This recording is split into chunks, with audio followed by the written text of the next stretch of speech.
କହିଛନ୍ତି ତାହା ବିଦ୍ୟା ନାମରେ ଗଣିତ ନୁହେଁ, ପରିଚିତ ନୁହେଁ। ତାହା ହେଉଛି ଅବିଦ୍ୟା। ଜଳ ବିଦ୍ୟା ଦତ୍ତ ମାୟାର ବୈଭବ, তোমার ভজনে বাধা, মোহ জন মায়া অনিত্য সংসারে জীবକୁ କରାଏ ଗାଧା। ଭକ୍ତି ବିନୋଦ ଠାକୁର, ବୈଷ୍ଣବାଚାର୍ଯ୍ୟ, ମହାଜନ ସେ କଥା କହିଛନ୍ତି। ଯୋଉ ଜଳ ବିଦ୍ୟା, ମେଟେରିଆଲ ଏଜୁକେସନ, ଏ ଅବିଦ୍ୟା, ମାୟାର ବୈଭବ। ଜଳ ବିଦ୍ୟା ଦତ୍ତ ମାୟାର ବୈଭବ, তোমার ভজনে বাধা, মোহ জন মায়া অনিত্য ସଂସାରେ জীবକୁ କରାଏ ଗାଧା। ଜୀବକୁ ବଦ୍ଧ ବନଉଛି। ଜୀବ କହିଲେ ଜଳ ବିଦ୍ୟା ହରଣ କରୁଥିବା ମାନବ ସେ ବଦ୍ଧ ବନୁଛି। ଏ ମାୟାର ବୈଭବ ଭଗବତ ଭଜନରେ ବାଧା ସୃଷ୍ଟି କରୁଛି, ଆଉ ଜୀବକୁ ବଦ୍ଧ ବନୁଛି। ଗଧ ଏକ ନିଜ ଚେତନା ବିଶିଷ୍ଟ ପ୍ରାଣୀ, ଯେ କି କଠିନ ପରିଶ୍ରମ କରୁଛି। ଯାହା କହନ୍ତି ଗର୍ଦ୍ଧବେର ମତ ଆମେ କରି ପରିଶ୍ରମ, କେତେ ବିରାଟ ବୋଝ ବହୁଛି, ମାଲିକର କୋଡ଼ା ପାହାର ଖାଉଛି, କଠିନ ପରିଶ୍ରମ କରୁଛି ଗଧ। ଦୁଇଟା ଜିନିଷ ପାଇଁ, ବଣ୍ଡଲ ଅଫ୍ ଗ୍ରାସ୍, ଗୋଟେ ବିଡ଼ା ଘାସ ଖାଇବ, ଗର୍ଦ୍ଧବୀ ସହିତ ଯୌନ କ୍ରିୟା କରିବ। এই ଯୋଡ଼େ ଉଦ୍ଦେଶ୍ୟ ସାଧନ କରିବା ପାଇଁ ସେ କଠିନ ପରିଶ୍ରମ କରୁଛି। ତଦ୍ରୁପ ଭାବେ ଜଳ ବିଦ୍ୟା ଆହରଣ କରିଥିବା ମାନବ ସେ ବଦ୍ଧ ହେଉଛି। ସେ କଠିନ ପରିଶ୍ରମ କରୁଛି କେବଳ ତାର ଇନ୍ଦ୍ରପ୍ରୀତି କରିବା ପାଇଁ। ତାର ଇନ୍ଦ୍ରପ୍ରୀତି କରିବା ପାଇଁ କଠିନ ପରିଶ୍ରମ କରୁଛି ମାନବ। 50 ଲକ୍ଷ ଜୀବଜନୀ ଆମର ଯୋଉ ଅଛି, ତା ମଧ୍ୟରେ ମାନବ ଯୋନି ହେଉଛି ସୁଦୁର୍ଲଭ ଯୋନି। ଏ ପଦ୍ମ ପୁରାଣରେ ଆମର ବର୍ଣ୍ଣନା ଅଛି। ଜଳଦା 9 ଲକ୍ଷାଣି, ସ୍ଥାବରା 20 ଲକ୍ଷତି, କ୍ରୋମୟ ରୁଦ୍ର ସଂଖ୍ୟକା ପକ୍ଷିଣାଂ 10 ଲକ୍ଷକଂ, 30 ଲକ୍ଷାଣି ପଶବ 10 ଲକ୍ଷାଣି ମାନବା। ଏ ହେଲା 84 ଲକ୍ଷ ଜୀବ ଏ ଭୌତିକ ଜଗତରେ ଅଛନ୍ତି।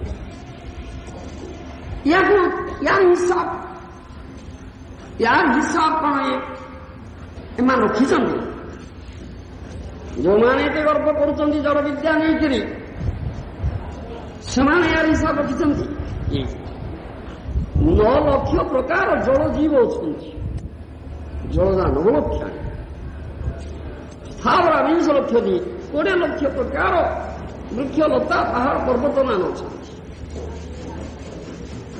ରୁଦ୍ର ସଂଖ୍ୟକା କୃମି କୀଟ ପତଙ୍ଗ 11 ଲକ୍ଷ ପ୍ରକାର ଅଛନ୍ତି। ପକ୍ଷିଣାଂ 10 ଲକ୍ଷ, 10 ଲକ୍ଷ ପ୍ରକାରର ପକ୍ଷୀ ଅଛନ୍ତି। 30 ଲକ୍ଷାଣି ପଶବ, 30 ଲକ୍ଷ ପ୍ରକାର ପଶୁ ଅଛନ୍ତି। 14 ଲକ୍ଷାଣି ମାନବା, 4 ଲକ୍ଷ ପ୍ରକାର ମାନବ ଅଛନ୍ତି। 84 ଲକ୍ଷ ଜୀବ ଜମି ଅଛି ଏ ଭୌତିକ ଜଗତରେ। ୟାର ହିସାବ କଣ ରଖିଛନ୍ତି? ତାଇ କଥା ଏମାନେ କୋଉଠି କୋଉଠି କେତେ କେତେ ପ୍ରକାର ଏଇ ଭୌତିକ ଜଗତରେ ଯାହା କରୁଛନ୍ତି ତାକୁ କଣ କହନ୍ତି? ଯୋଉ ଜୀବଜନ୍ତୁ ସବୁ ସଂରକ୍ଷଣ ହେଇଛନ୍ତି, ଚିଡ଼ିଆଖାନା। ଚିଡ଼ିଆଖାନା କରିଛନ୍ତି, କୋଉଠି ନ୍ୟାସନାଲ ପାର୍କ କରିଛନ୍ତି। ଅଷ୍ଟ୍ରେଲିଆରେ ଆମେ ନ୍ୟାସନାଲ ପାର୍କ ଦେଖିବାକୁ ଯାଇଥିଲୁ। କଙ୍ଗାରୁ ଦେଖିଲୁ, ସେଠି ଇମୁ ଦେଖିଲୁ। ସେ ସବୁ ସଂରକ୍ଷଣ କିନ୍ତୁ ଏତେ ପ୍ରକାର ଯୋଉ କେତେ ପ୍ରକାର ପକ୍ଷୀ ଅଛନ୍ତି, 10 ଲକ୍ଷ ପ୍ରକାର ପକ୍ଷୀ, କେତେ ପ୍ରକାର ପକ୍ଷୀ ରଖିଛ ତମେ? ତାଇ ତ କଥା, ତମ ଚିଡ଼ିଆଖାନାରେ କେତେ ପ୍ରକାର ପକ୍ଷୀ? ଲକ୍ଷ ପ୍ରକାର ପକ୍ଷୀ ବି ତମର ମିଳିବ ନା ସେଠି। 10 ଲକ୍ଷ ପ୍ରକାର ପକ୍ଷୀ। ତେଣୁ ଇଏ କି ଜ୍ଞାନ ଏମାନଙ୍କର ନାହିଁ। କୋଉଠି କି ପ୍ରକାର ଅଛନ୍ତି ତାଇ ତ ତମେ ଜାଣିପାରୁନାହିଁ। তোমার কেন সীমিত জ্ঞান, তাই কথা সীমিত জ্ঞান। বদ্ধ জীব বদ্ধাবস্থাରେ ଜଡ଼ ଇନ୍ଦ୍ରିୟ ସାହାଯ୍ୟରେ ଯୋଉ ଜ୍ଞାନ ଆହରଣ କରୁଛି ତାହା ଦୋଷଯୁକ୍ତ ଜ୍ଞାନ, ଅବିଶୁଦ୍ଧ ଜ୍ଞାନ, ବିଶୁଦ୍ଧ ଜ୍ଞାନ ନୁହେଁ, ସୀମିତ ଜ୍ଞାନ। ତେଣୁ ତାକୁ ଜଡ଼ ବିଦ୍ୟା ବୋଲି କୁହାଯାଉଛି। ମେଟେରିଆଲ ଏଜୁକେସନ, ଯୋଗ ବିଦ୍ୟା, ଅବିଦ୍ୟା ତାହା ବିଦ୍ୟା ନୁହେଁ, ବିଦ୍ୟା ପଦବାଚ୍ୟ ନୁହେଁ। ବିଦ୍ୟା କେ ବିଦ୍ୟାଟା କାହା କହିବା, ତା ଏକ ପ୍ରଶ୍ନ। ଏଠି ଯାହା ସମୟ ଆମେ ଜ୍ଞାନ ଆହରଣ କରୁଛେ, ସ୍କୁଲ, କଲେଜ, ୟୁନିଭର୍ସିଟି, ବିଶ୍ୱବିଦ୍ୟାଳୟ ଅଛି, ଆମେ ତାକୁ ବିଦ୍ୟାଳୟ, ବିଶ୍ୱବିଦ୍ୟାଳୟ, ମହାବିଦ୍ୟାଳୟ, ବିଶ୍ୱବିଦ୍ୟାଳୟ, କେତେ ବିଦ୍ୟାଳୟ ବୋଲିକିରି ନାମ ଦଉଛେ, ବିଦ୍ୟାଳୟରୁ କେତେ କେତେ ଡିଗ୍ରୀ ପାଉଛେ, ହାସଲ କରୁଛେ ଯୋଗ ବିଦ୍ୟାରେ। ସେଥିପାଇଁ କେତେ ଅହମିକା ପ୍ରକାଶ କରୁଛେ, କେତେ ଗର୍ବ ପ୍ରକାଶ କରୁଛେ, ଔଦ୍ଧତ୍ୟ ପ୍ରକାଶ କରୁଛେ। ଯାହା କହନ୍ତି ଶ୍ରୁତ ଜନ୍ମୀ ସୂର୍ଯ୍ୟ ଶ୍ରୁତ ଶ୍ରୀବିରେ ଧମାନ ମଦବୁମାନ, ଭାଗବତରେ କୁହାଯାଇଛି। ଶ୍ରୁତ ବୋଇଲେ এই জড় বিদ্যার গর্ব, এভমান মদ গর্ব বৃদ্ধি করে।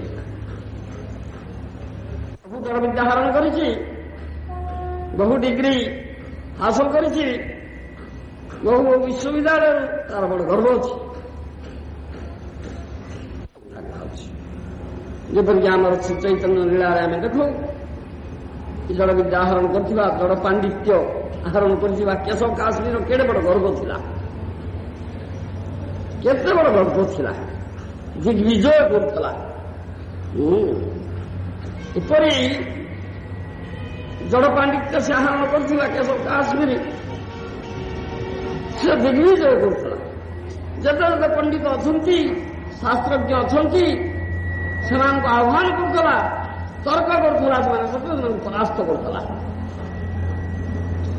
ତେଣୁ ଦିଗ୍ବିଜୟୀ ପଣ୍ଡିତ ହେଇଗଲା। ସେ ହେଲା ଦିଗ୍ବିଜୟୀ ପଣ୍ଡିତ। ଆଉ ବଡ ଗର୍ବ ଥିଲା, ତାର ଭୟଙ୍କର ଗର୍ବ ଥିଲା, ଦିଗ୍ବିଜୟ କରୁଥିଲା। ଆଉ ସବୁ ପଣ୍ଡିତମାନଙ୍କୁ ପରାସ୍ତ କରୁଥିଲା।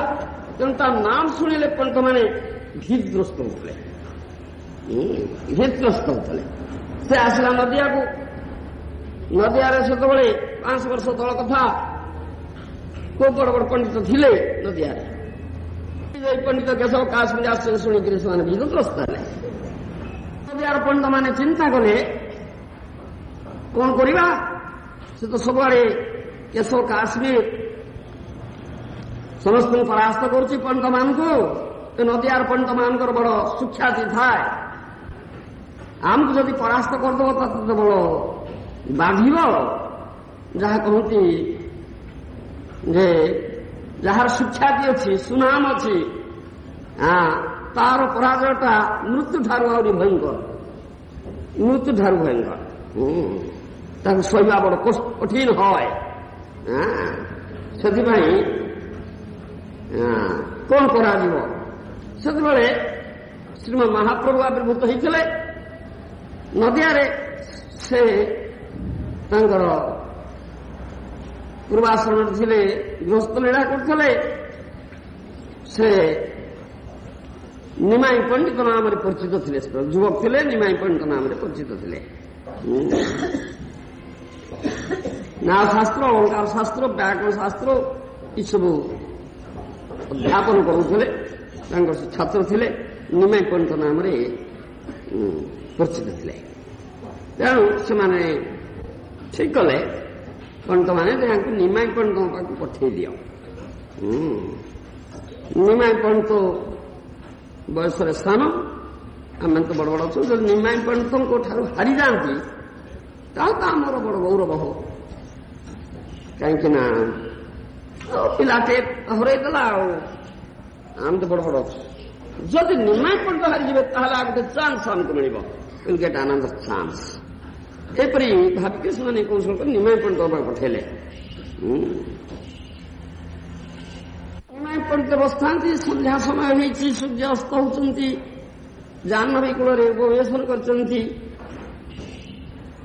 ସେମାନଙ୍କ ତାଙ୍କର ଛାତ୍ରମାନଙ୍କ ସହିତ କେଶବ କାଶ୍ମୀର ଦିଗ୍ବିଜୟ ପଣ୍ଡିତ ପହଞ୍ଚିଗଲେ। ସେ ତାଙ୍କୁ ସମ୍ମାନ ଜଣାଇଲେ, ବସିବାକୁ ଆସନ ଦେଲେ ଏବଂ କହିଲେ, ଆପଣ ତ ବଡ ପ୍ରସିଦ୍ଧ ପଣ୍ଡିତ, ଆଉ ଆପଣ କିଛି ଗଙ୍ଗା ଦେବୀଙ୍କର ମାହାତ୍ମ୍ୟ ଗାନ କରନ୍ତୁ, ଆମେ ତ ଶ୍ରବଣ କରିବା। ୟାଙ୍କର अलौकिक पांडित्य थिला सरस्वती देवी कृपा पाई जड़ा सरस्वती जड़ विद्या प्रदान करती जो सरस्वती देवी जड़ा सरस्वती से सरस्वती पूजा होती जड़ विद्या पाइबा से कृपा पाई तेणु अनर्गल श्लोक गाईगले अनर्गल श्लोक गाईगले गंगा देवी महिमा गान कर निमाय पंडित स्वयं भगवान चैतन्य महाप्रभु से शुणिले से गोटे श्लोक उद्धार कले उद्धार कर 7टी दोष देखले 7टी गुण भी देखले 7टी दोष भी देखले अलंकार शास्त्र दिगरु गुण दोषर विचार अच्छी जीवन में प्रथम से केशव काश्मीर कई एपरी दोष देखी ना ये दोष देखीदे से आश्चर्य हो गए पराजय जीवन प्रथम है आश्चर्य हो गले एवं विमर्श हो गले जीवन में प्रथम पराजय है ये किसी कहीपारे ना आश्चर्य है जो श्लोक गाइले खूब अनर्गल गाईगले कौन शास्त्र गाऊना निज तैयारी कर गाई जापर इंग्रेजी ये कि मन रखिले श्लोकटा को एक्जाक्टली उद्धार कर व्याख्या कर दोष गुण प्रदर्शन कर भगवान पक्षर किसी असंभव ना ये कथा से जापार जड़ विद्या नहीं एते गर्वित होती महाप्रभु से शिक्षा देती गौरांग महाप्रभु